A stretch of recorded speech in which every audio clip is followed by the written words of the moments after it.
Area আছে 10।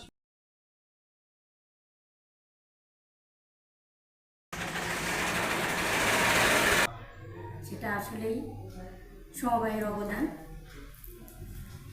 আমরা প্রথমেই দরিদ্র নারীদেরকে নিয়ে আমি শুরুতেই কাজ করি, কিন্তু আমাদের একটা কুমারখালী উপজেলা আমাদের জেলা অফিসার নিবন্ধন দেন, তারপরে সমিতিটি পরিচালনা সঠিকভাবে করছে কিনা সেগুলো আমরা দেখাশোনা করি, তদারকি করি এবং যাতে ভালোভাবে চলতে পারে, সমিতি চালাতে পারে সঠিক নিয়মে। আসলে আমি হব, আরও উৎসাহিত হব।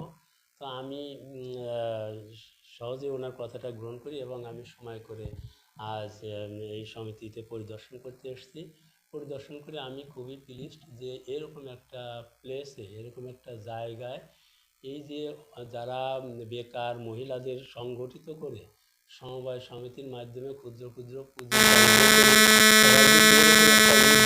বাস্তবায়ন করছে, এই জন্য আমি তাদেরকে আন্তরিক ধন্যবাদ ও কৃতজ্ঞতা জ্ঞাপন করছি সমবায় দপ্তরের পক্ষ থেকে।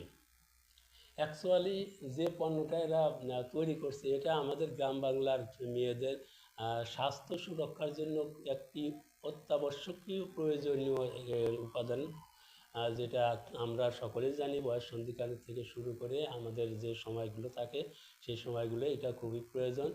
এই সমবায়ের মাধ্যমে এই প্রোডাক্টগুলো তৈরি করে এখানে প্রায় অনেক সকল যে সদস্য 20 জন সদস্যই প্রায় কর্মব্যস্ত থাকে, সমবায়ের মাধ্যমে কাজ করে এবং এর ফলে তারা কি করে, তারা যে